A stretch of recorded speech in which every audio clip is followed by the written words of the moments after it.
நம் இணையதள பக்த கோடிகளுக்கெல்லாம் வணக்கம். இது ஒரு அவசர செய்தியாகத்தான் உங்களுக்கு நான் சொல்லுகின்றேன். என்னன்னா, இன்று நான் தொலைக்காட்சியிலே செய்திகளை பார்த்து கொண்டிருந்தேன்.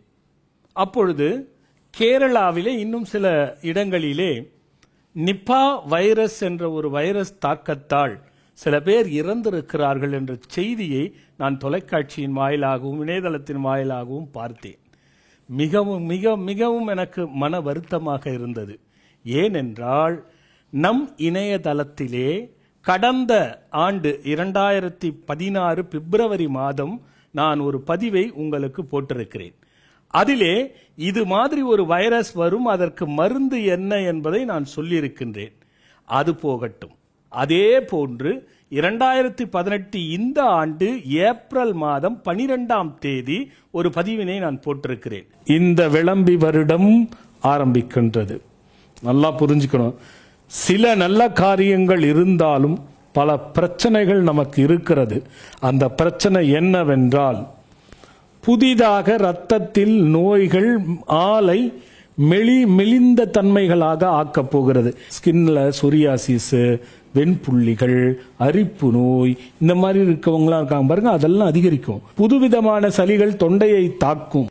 அந்த பதிவிலே புதிய புதிய வைரஸ் வரப்போகிறது என்பது இந்த விளம்பி வருடத்தினுடைய விளக்கத்தை கொடுத்து, அந்த விளக்கத்தின் பெயரால் இந்தந்த நோய்கள் மனிதர்களை புதுவிதமான வைரஸ்கள் வந்து தாக்கப் போகிறது என்பதை நான் முன்கூட்டியே சொன்னேன். என்ன எனக்கு வருத்தம் என்றால், இது பல பேருக்கு சென்றிருந்து நம் இணையதள பக்தர்கள் அவரவர்களுடைய வாயிலாக நீங்க அந்த செய்தியை பரப்பியிருந்தால் இதுல இருந்து கொஞ்சமாவது காப்பாற்றலாமே அப்படிங்கிற ஒரு சின்ன எண்ணமும் வருத்தமும் எனக்கு இருந்தது. ஏன்னா, நீங்க ஷேர் பண்ணுங்க. இந்த மாதிரி விஷயங்களை ஷேர் பண்ணும்பொழுது இது எதுவும் பணத்துக்காக செய்யப்படுகின்ற விஷயமோ அல்லது சுய புகழ்ச்சிக்காக செய்யப்படுகின்ற விஷயமோ அல்ல.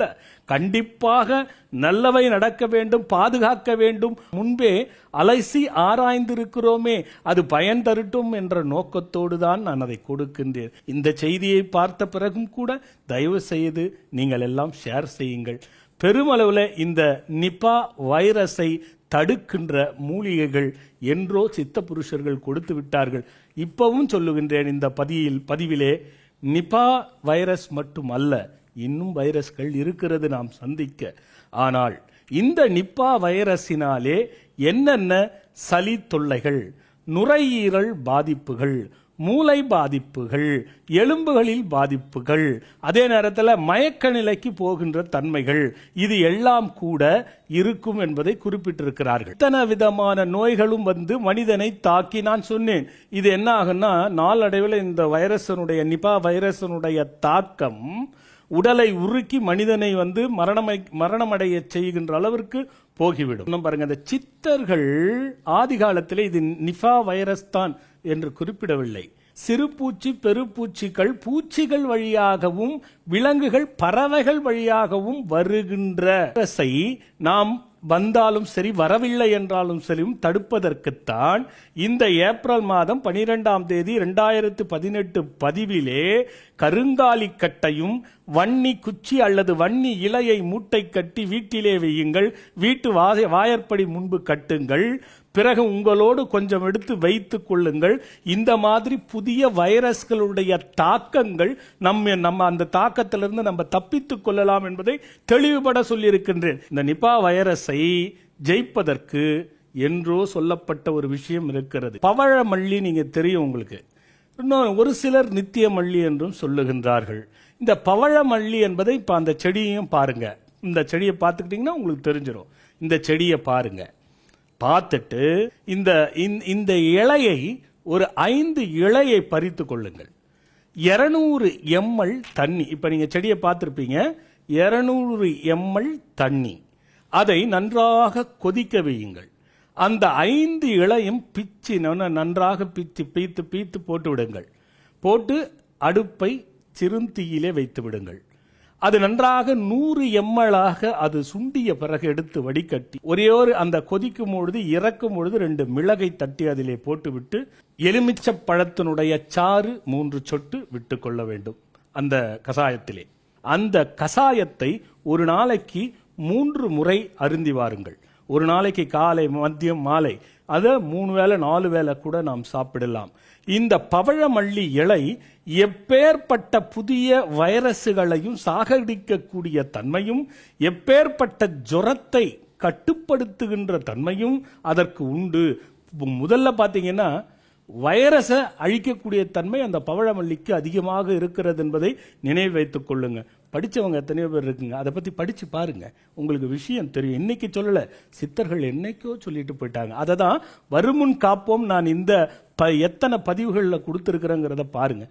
ஏன்னா இந்த பதிவுகள் எல்லாம் ஏதோ ஒன்று நடக்காதுன்னு நினச்சி மக்கள் விட்டுறீங்க. அப்படி இல்லைங்க, இது உண்மையிலே சொல்லுகின்றேன். இது வரப்போகிறதே தடுத்தாட்கொள்ள வேண்டுமேங்கிற சிந்தனையோடு கொடுக்கப்பட்டதை ஏதோ நல்ல உள்ளங்கள் பார்க்குறாங்க, ஆனால் பயன்படுத்த மாட்டாங்க. எத்தனை பேர் பயன்படுத்துவாங்கன்னு கூட எனக்கு தெரியாது. ஏன் இந்த அவசர செய்தியை உங்களுக்கு சொல்றேன்னா, உலகம் முழுவதும் இது பாதிக்க கூடாது என்ற நோக்கத்தோடு தான் இந்த விஷயத்தை நான் சொல்றேன். பவழமல்லி எளிதில் கிடைக்கக்கூடிய ஒரு விஷயங்க. இந்த பவழமல்லியை போட்டு கசாயத்தெடுங்க. நிச்சயமாக இந்த நிபா வைரஸ் போன்ற எத்தனை வைரஸ் வந்தாலும் ஜெயிப்பதற்கு பவழமல்லி என்ற ஒரு பெரும் பெரும் பொக்கிஷியத்தை இறைவனும் அகத்தியரும் நமக்கு அருளி இருக்கிறார்கள். தயவு செய்து பயன்படுத்துங்கள். இந்த செய்தியை பார்த்து கொண்டிருக்கக்கூடிய அத்துணை பேரும் ஒவ்வொருவரும் ஷேர் செய்யுங்கள்.